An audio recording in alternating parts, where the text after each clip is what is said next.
ॐ भूर्भुवः स्वः तत्सवितुर्वरेण्यं भर्गो देवस्य धीमहि धियो यो नः प्रचोदयात्. Om Shanti Shanti Shanti. Namaskar, my dear friends. This is video number 3 on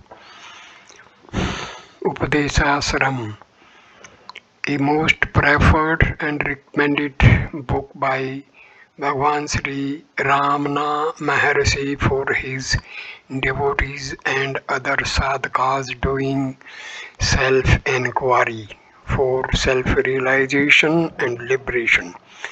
This video number 3 starts with stanza number 11. Vayu rodhnliyate manah jal pakshi vadrodh sadhanam. The mind may be subdued by regulating the breath, just as a bird is restrained when caught in a net. This practice controls the mind. Breath restraint Vayu Rodhana is effected in rather violent ways by Hatha yogis, resulting in complete stoppage or kumbhaka. The Maharshi did not recommend such extremes and used the word kumbhaka in the sense of regulation to be accomplished by watching the intake and outflow of breath. This causes the rate of respiration to slow down and in turn tends to quiet the mind, which is then able to keep its attention on the I or self. In any case, the Maharshi did not give breath control a high priority. He said, one need not attempt breath control, mind control is enough. Breath control is recommended for the man who cannot control his mind straight away. It may do as an aid but can never lead to the goal itself. A more advanced man will naturally go direct to control of mind without wasting his time in practicing control of breath. Stanza number 12.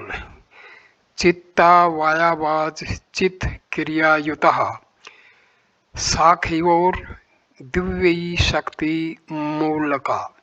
Mind and breath manifesting in thought and action branch out from a common source, the Shakti. Since breathing and thinking are rooted in the same life force, the control of one amounts to control of the other. One might oversimplify by saying each time an individual breathes, the mind cerebrates. No breath, no thought. No thought, no breath.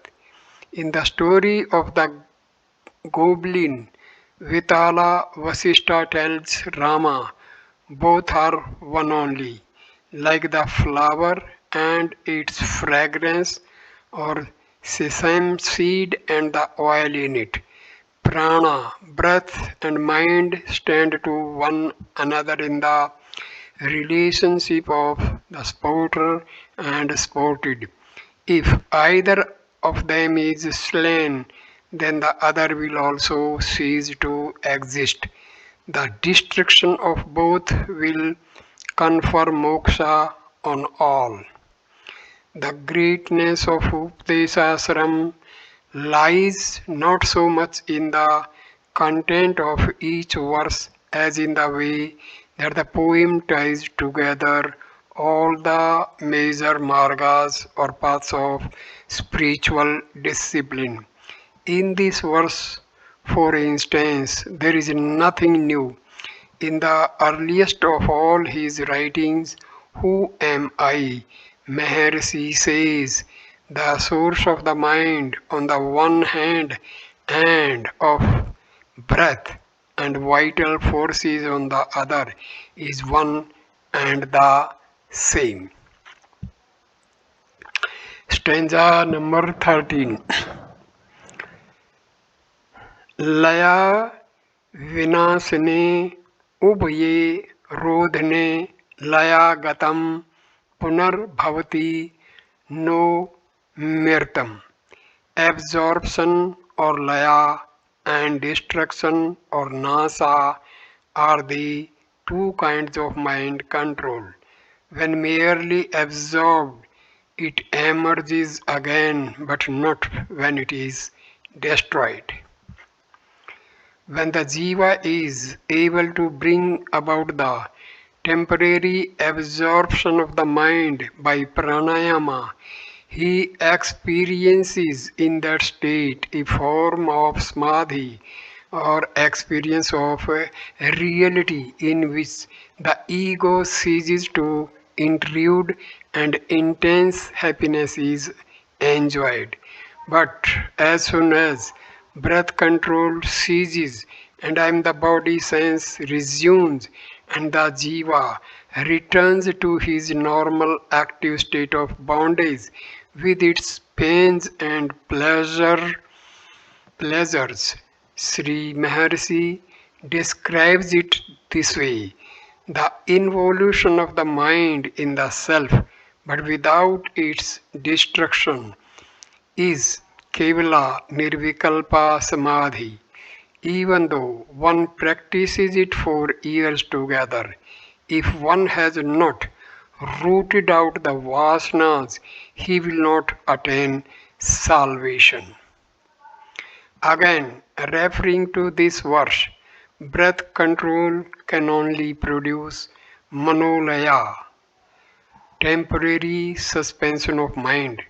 One-pointed meditation alone can lead to destruction of the mind.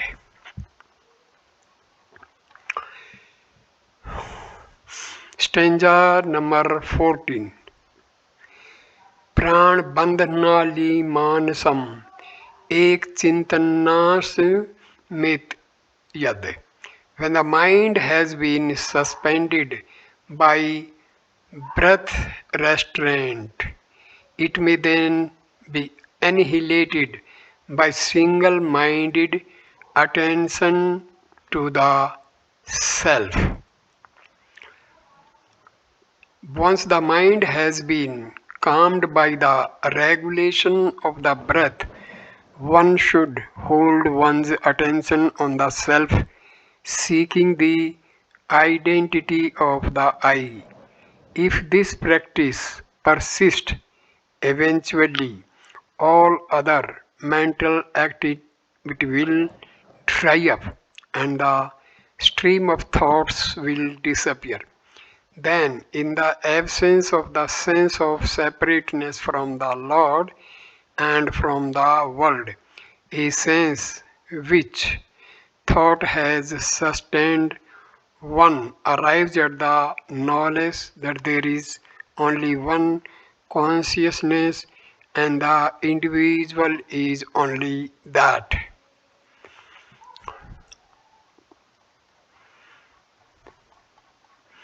Stanza number 15. Nashta mansotkarsta yoginath kartyam asti kim swastim yataha. What action remains to be done by that great yogi whose mind has been extinguished and who rests in his own true and transcendent state of being? Here, the question refers to the state of the Jivan Mukta or realized man. When asked about this, the Maharshi explained that the Jnani is fully aware that his true state of being remains fixed and stationary and all actions go on around him. There may be no difference between a Gyani and an Agyani in their conduct. The difference lies in their angles of vision. The ignorant man identifies himself with the ego and mistakes its activities for those of the self, whereas the ego of the Jnani has been lost. The liberated state is described by Sankara in his Atma Bodha. I am attributeless, functionless, eternal, doubtless, stainless, changeless, formless, free, and unconditioned. Stanza number 16.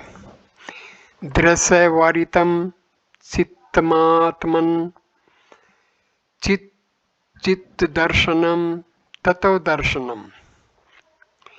If one's attention is turned away from external objects of sense and focused on the light of the self, that is the true vision of reality.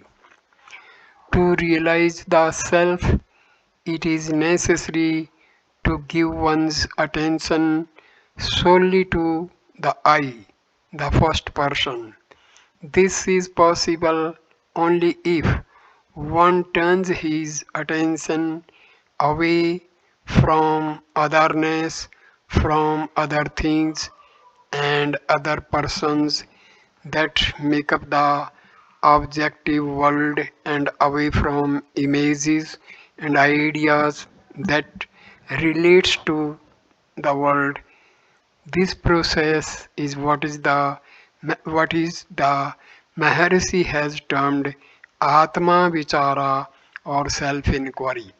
If one leaves aside Vichara, the most efficacious sadhana, there are no other adequate means whatsoever to make the mind subside.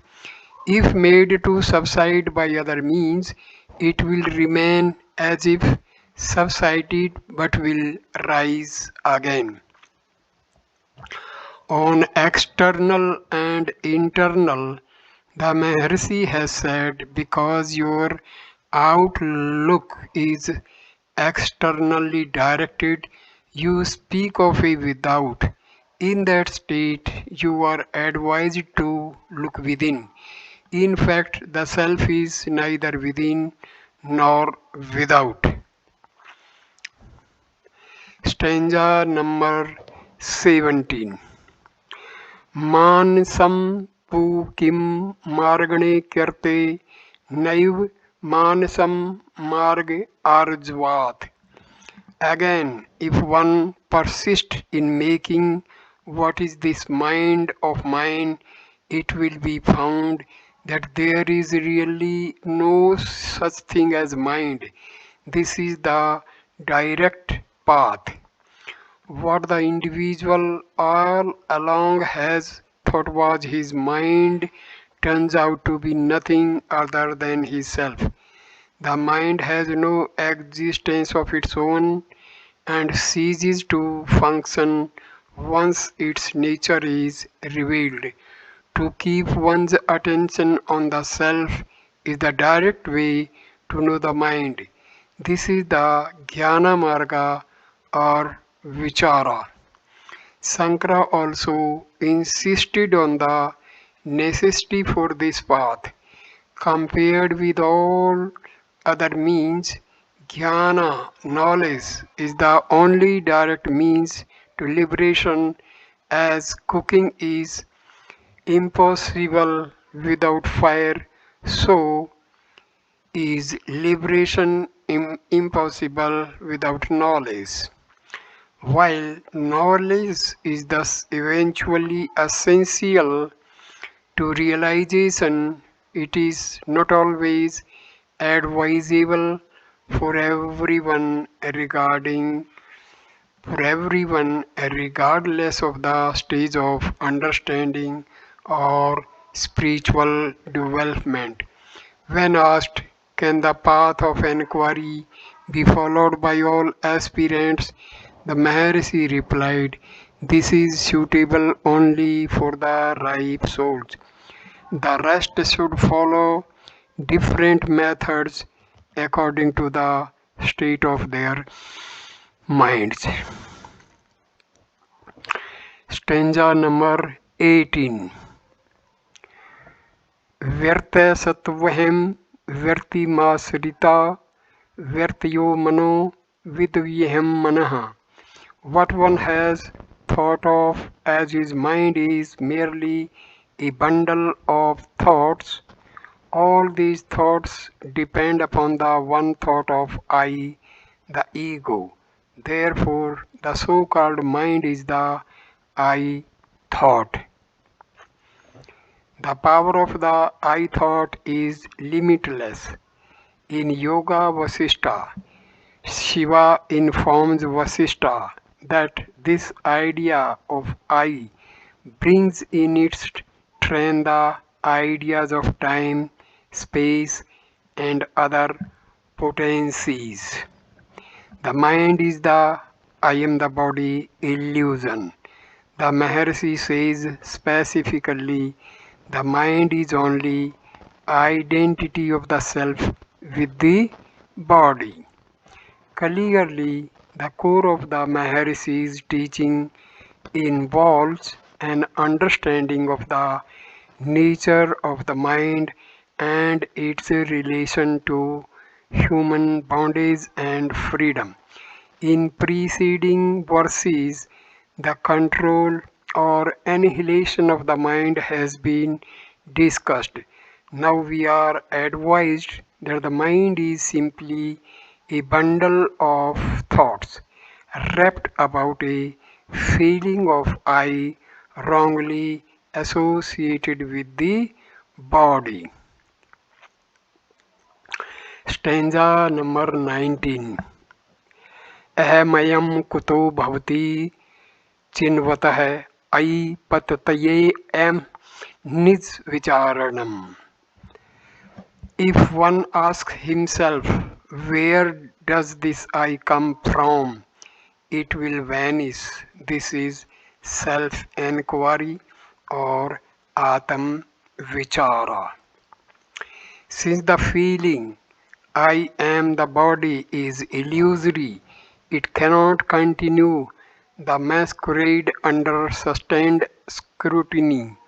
The Maharshi has taught the thought I am this body of flesh and blood is the one thread on which are strung the various other thoughts. Therefore, if we turn inwards, inquiring where is this I, all thoughts, including the I thought, will come to an end, and self-knowledge will then spontaneously shine forth within the cave, the heart as I.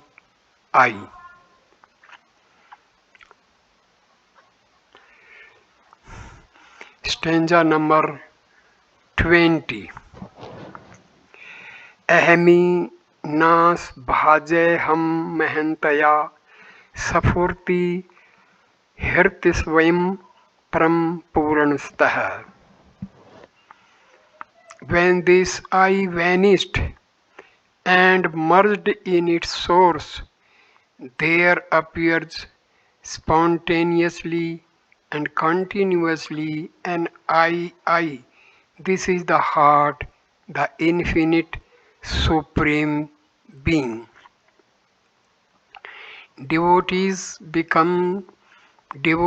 sometimes had difficulty understanding Sri Maharshi's use of the term I, though in this and other statements he makes his meaning clear. In the ultimate sense, I is God's name or the name of our own real selves. In reference to the limited, ignorant individual, I refers to the ego or the I am the body illusion. This illusory I is discontinuous, broken in waking and dream, absent in deep sleep. The Maharshi refers to the true I as I to indicate its continuous nature. Actually, there is no way that this infinite I can be grasped intellectually by anyone. The true I appears or is experienced only when the mind is dead, either temporarily in deep sleep or permanently in case of the Gyani. Again, in the ultimate sense, there is neither I, the ego, nor any other thing. Only Brahma exists always, full of bliss everywhere. So I end this video here. Next video number 4 will start with stanza number 21, and this will cover the whole book of Updesa Saram. Thank you, my dear friends, for watching this video. Please like, comment and share the video and subscribe the channel. Namaskar, my dear friends. Namaskar.